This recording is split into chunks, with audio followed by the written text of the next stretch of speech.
Hi, I'm the Iron Tailor. I'm a costumer and steampunk maker. For the past 4 years, I've been sharing some of my projects through local classes and also through my blog, theirontailor.blogspot.com. There you'll find some detailed instructions and step-by-step pictures to walk you through the process of making these projects. I try to use a lot of recycled materials, very simple hand tools, and just basic skills. So these should be able to be done by pretty much anyone. What kind of projects am I making? Well, everything from goggles to medals to more complicated projects, things that light up, or maybe even a complete dive suit. Now obviously this project's going to take you a little longer than a single video, but it can be done with those same simple tools and basic skills. To try to spread the word a little bit more, I'm now starting a series of videos. So this is the first in what will hopefully be at least 300 videos, since that's how many projects are back on my blog, on how to make these various projects. Remember, if you ever get confused watching the video, you can always go to the blog, theirontailor.blogspot.com, and get those detailed instructions and detailed pictures. So take a look at the video and let's see what you can build. You may have noticed I'm doing a bunch of sewing projects right now, and that's because they've all been going so well. I'm trying to keep the momentum going.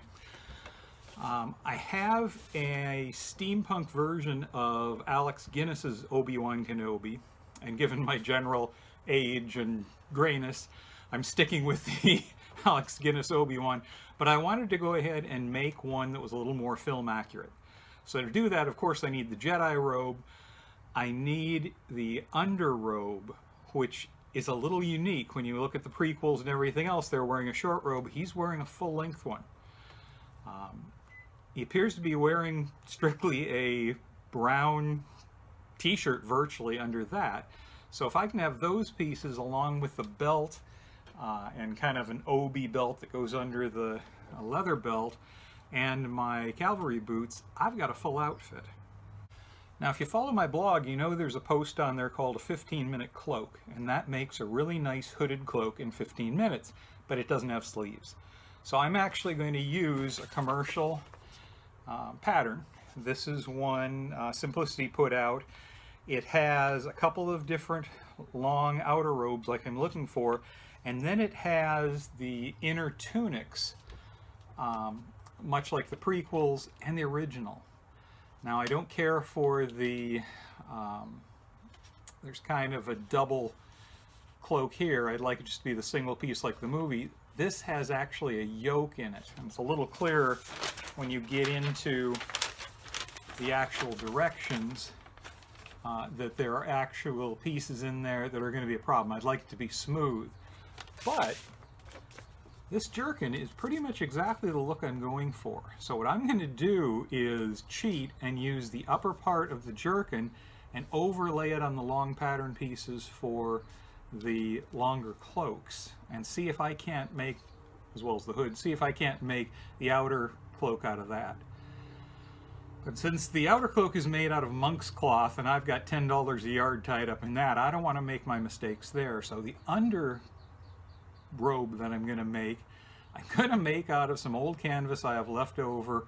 It used to be the walls of my Renaissance tent, and I've used it for a lot of things. It's very lightweight, it's an open weave so it breathes, and also important, if I screw something up, you're not going to see it. It's going to be covered by the brown cloak. So I'm going to make that first and get all my mistakes out of the way.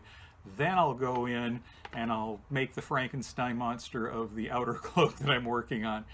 That's kind of a nice thing. The patterns that you get from commercial sources have been tried. They should work well, but you can always tailor them in. You can always add a little bigger seam allowances, make them a little roomier, but you can also mix and match.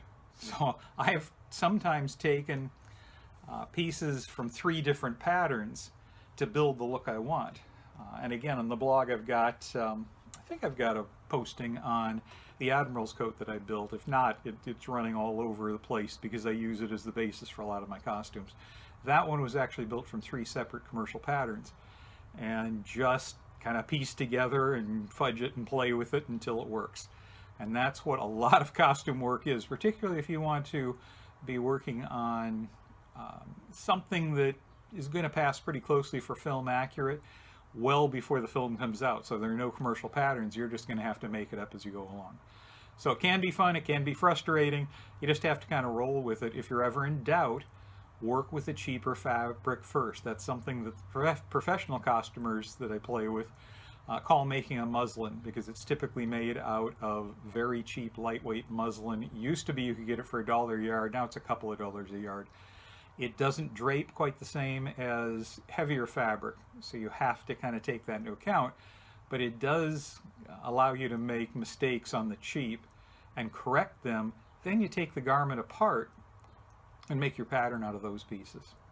So wish me luck. I'm going to start pulling some pattern pieces out, and next time you see me, I should have everything laid out and ready to cut. Okay, I'm not going to show you a lot of my sewing because I kind of picked my sewing up in the street, and I think you can learn from people on YouTube who are a lot better than I am. But I am going to talk a little bit about using commercial patterns. When you're buying a pattern in the store, you're looking at the back of it, and they're giving you chest and hip measurements to tell you which size you should run in. For example, I've got about a 43 chest. I could actually fit into a large, but because I know I want the outer cloak to be flowing and big, I'm going to go up to an extra large in both, because I know that when I'm done, if I want to tighten it up, I can always sew an extra seam allowance in the back, and I can tighten it up that way. I can always tighten up the seams under the arms as well. So there's a lot of tailoring that the more you sew, the more you get used to the fact you know where you can fit it and where you can't.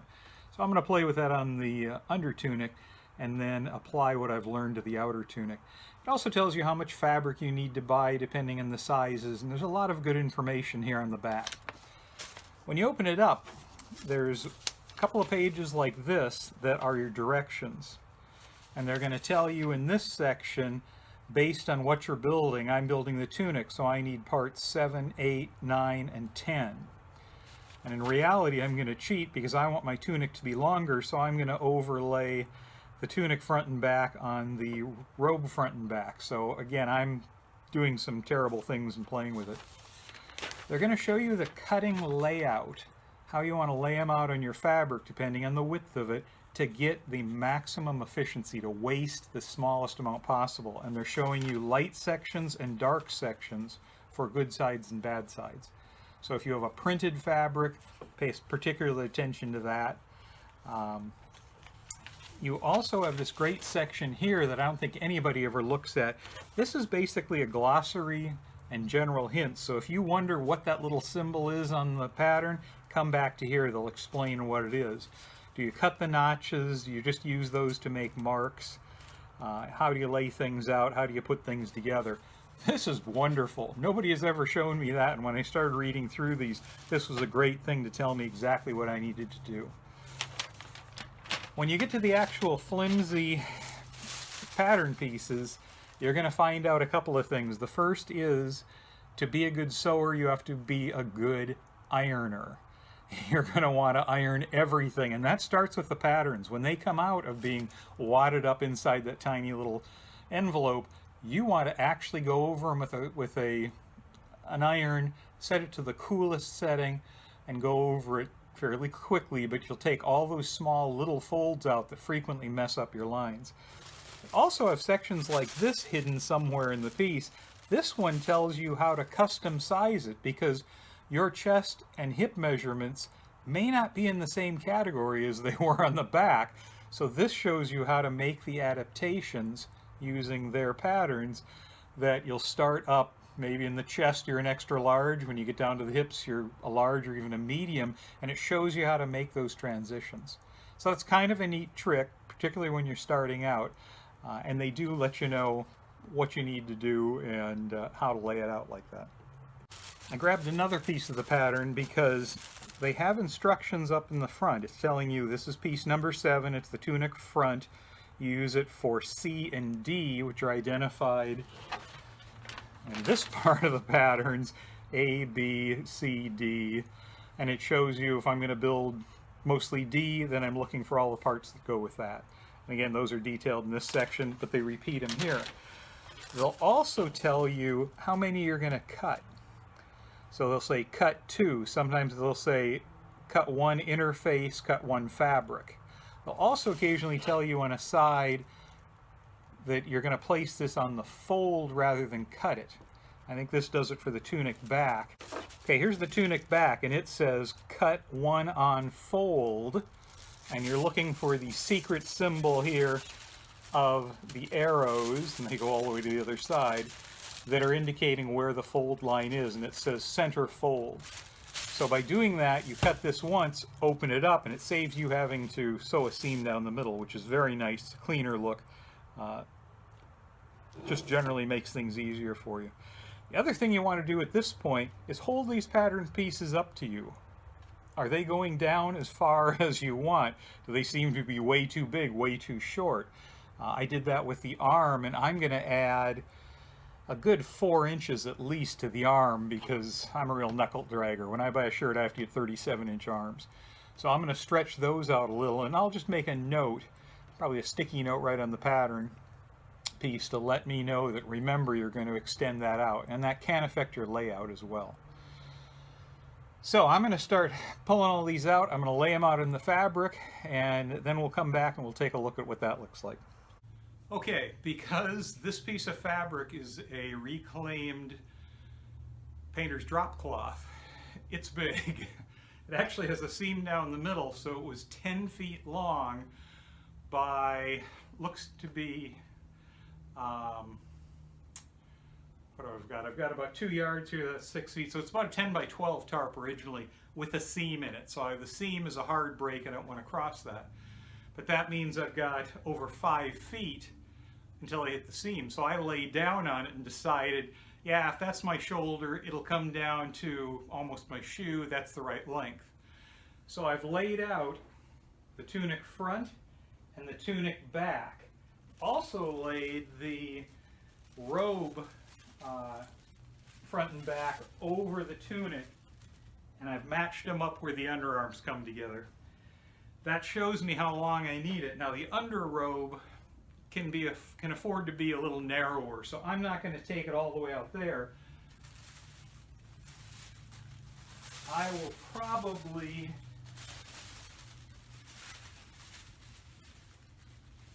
do something more like that, where I'll keep it close in the body and then I'll angle that out a little. On the front, I'll pretty much just carry that line straight out because I know it's going to fold around and drop, and I can play with it as I go along. So again, this is playing with a commercial pattern, but changing it the way I want this to come out. You'll also notice I'm crawling around on the floor. A lot of times these pieces are too big to put on any kind of table, and I don't have the luxury of a big 4x8 layout table, so I generally lay things out on the floor like that and cut them out there. Just make sure you're not cutting through the carpet as you do that. So I'm going to go ahead, rough these out, and make my cuts. Now I've already folded this in half. So this one that was cut on the fold is against the fold. I'll cut it and be fine. The other ones that says cut 2, I'll cut both of them at the same time so they'll be identical. And that's a pretty standard trick you'll find in any of the patterns. Okay, so the cutting out is done. This is the part I hate most about these projects, because that's, if you're going to make a mistake, that's generally where you make the ones you can't recover from. So I've got the back up there, and it's opened up. Remember, that was cut on the fold. Over here I've got the two sides, the two front, left side, right side. Then here and here I've got the sleeves, and I ran the sleeves to the end of the fabric, so I know I'm going to cut off probably 4 or 5 inches off each of those. I've also marked, there are little kind of, I'll see how good this thing focuses. These little arrowhead kind of things are notches, so you can line this piece up with another one. And then there are also these little circles. Those are places you mark. I generally just use charcoal pencil or chalk pencil, but those are for when you're inserting the arm into the arm hole. They line up. The arm has marks, the body has marks, and they're real important for hooking those together. If you forget any of those, sorry, you're going to have things all out of alignment. So it's a good thing to, again, read those directions, read that glossary, and it'll tell you, might tell you why those are in there. As you go through the directions, it'll become much more apparent. So I'm off to sewing. So wish me luck. One other little tip. Any concept of getting the pieces, once you've used them, folded up neatly enough to put back in the envelope, never going to happen. Get yourself a 1-gallon storage bag, put all your pieces in there, and you'll put your directions in when you're done, and then that can be stored in your file cabinet or drawer or wherever you store all your patterns, ready for you to use it the next time. Well, okay, I'm partway through this now. I have the body put together, the arms put on the body, and like I said, I made everything kind of long. So obviously I need to trim the sleeves a little bit, although I'm happy with the width. This is the under robe, so we needed the sleeves to be a little tight. They'll be bigger for the outer robe. And then just see my toes peeking out down here. Right now it's 4 length. I'm going to bring it up probably 2-3 inches, get it at least off my shoes, and that should look pretty nice. I also need to put the characteristic little, I always think of it as, it makes it look like there are 2 layers coming across where it's crossing. The pattern I'm using just adds on a strip, so you have that seam behind it and it looks like the multiple layers. So there are several ways you can do that, but this is going to work pretty well. I am happy with the way it crosses and the amount of the red or the brown shirt you're seeing under it. And that, of course, is typical of the Alec Guinness version of Obi-Wan. So I'm pretty happy with it. I'm going to go ahead and do those trims, put some hems on, put the trim pieces where it crosses, and then we'll see what it looks like. So here's the finished underrobe. There are a few scenes in the original Star Trek or Star Wars A New Hope where Obi-Wan has taken off his outer cloak and is just in the inner robes like this. So they're a little full, certainly not a problem to walk around in. I've got him over my cavalry boots, which he was wearing just a tall plain boot at the time. I'm still using the little backup Obi and the belt, technically from the prequels, but I think it ties it in nicely and it acts a little bit as a corset to suck in my gut, which is kind of nice. I've got some cartridge pouches on my belt, and I can change those up however I need. Then I've got a couple of choices on lightsabers. Here I've got one that has the fixed blade, and it's very nice for posing and doing our things. And then it's on a little hook that I just slide into, and it supports the lightsaber like that. It's kind of nice. It'll be, you can see it doesn't really stick out past the bottom of this cloak, and my overrobe is going to be even longer than it. Or I can go with the hanging one, which is not out, and then pull it out for my shots, pop it back in, and I've got it hanging on kind of a nice little toy. That this is actually a cell phone holder. Back in the day when we had flip phones, you would glue or fasten this piece onto your phone, and then it slid into this, and you can actually, it locks. To get it out, you press down on this while you're pulling it out. So it's actually a kind of a nice motion. And this can be hooked to anything, side straps or anything you want. So that once you're used to it, and I've used this for every gun I have, when you reach in, your fingers go around the lightsaber, your thumb is on it, and it comes up like that.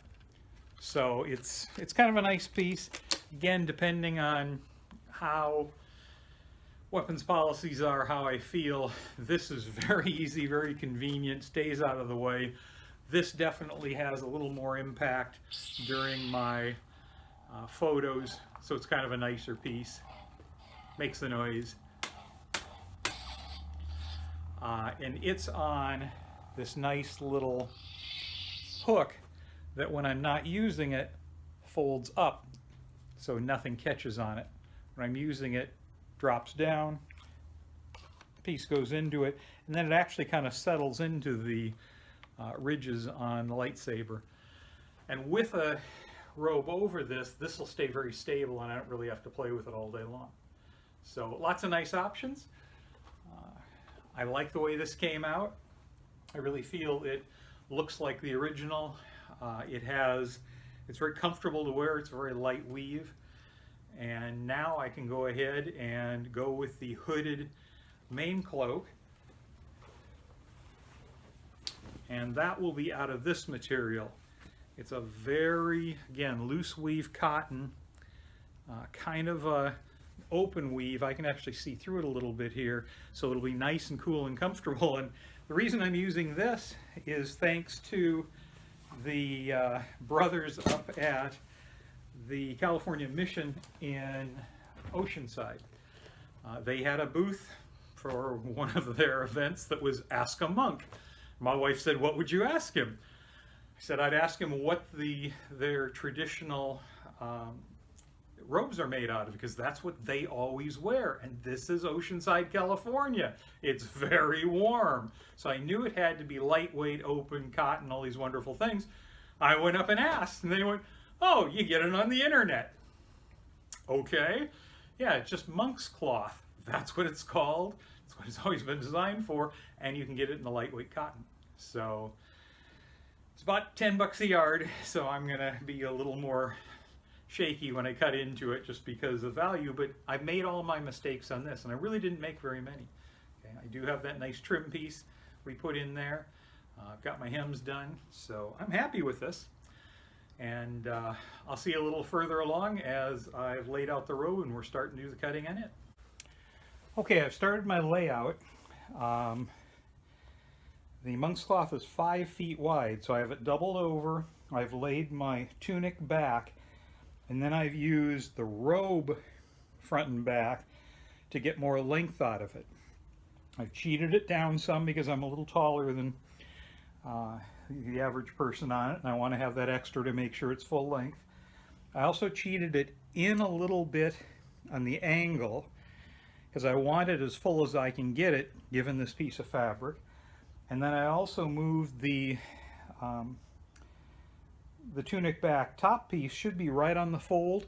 I've moved it out an inch. That'll give me 2 extra inches in width across the shoulder and the chest because I want to be able to put it over this other cloak, have a little room, make it look big and bulky the way that it did in the movies. So now I just need to cut it out. Okay, I've got the fronts and the backs cut out. I just need the sleeves and the hood now, and I have about 2 yards left, so this might just work. When I do the sleeves, I'm going to extend them the way I did the ones on the inner robe. Not nearly as long. I'm only at about 6 inches. But when I do that, I'm also going to curve them out. That'll give me a wider bell-shaped sleeve when I get to the bottom of it, and that again is consistent with the look in the original movie. Yeah, that's about all I'm going to do to this, so now I just need to cut it out. Okay, last piece. Now I've got the arms cut out, front and back. This is the hood, and I've done enough hoods on my 15-minute cloak pattern you can find on the blog, theirontailor.blogspot.com, that I know that in order to get that great fold at the bottom, it's all about the height of the hood. The other thing I know is that if your fabric isn't really stiff, you may need to sneak in and put a little extra stiffener of some sort along the front edge. So I'm going to go ahead and add a good solid inch to the front edge. Looks like it's more than that, but it's because the pattern's folded up. That'll allow me to do a deep hem. Not only does that give me double thickness the fabric, which will stiffen it all by itself, but if I need to, that's an open pocket. I can slide something else in there. Just something to stiffen it up. I've also added to the bottom of this 4 full inches. That's to get that deep drape at the bottom of the hood when you wear it. And that really, more than anything, is the classic Star Wars look. When they turn towards you and you can see that the hood is actually coming down, laying on their collarbones, and then coming back up to the collar. So that's the effect I'm hoping for. I've gone over the directions 4 times with this to make sure that I've got it in the right orientation. Time to get into sewing. Well, the sewing's done. I finished the outer robe and I put the whole outfit together. So there's my Jedi robes. Swing them back when I'm wandering around. Bring up my lightsaber.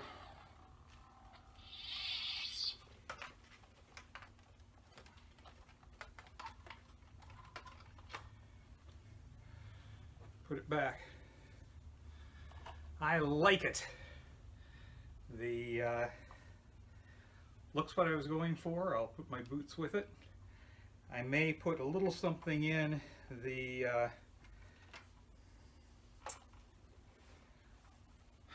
robe works well closed. The length of it is good, but for when I want it open, I really need to kind of fold back a section of it. So I may put a little snap or something in to see if I can get that to stay just like that. Then they're off to the side, and I think that's my traditional look. So we're calling this one a success. Might roll it out for WonderCon, might even bring it to Star Wars Day at Comic-Con. So this took me about 5 hours to do the white robe. I learned a lot on that. The outer robe only took me about 4 hours. Some of the things that I brilliantly put in, like the extra 2 inches in the back, I ended up sewing a little seam to take those 2 inches back so it would sit properly in the shoulders. So it isn't the worst thing in the world. It did come in handy if I ever wanted to make it a little bigger. You know, I'm working weights. I can always open that up again. But I'm very happy with this, and I hope you've gotten all inspired to go out and make a project of your own.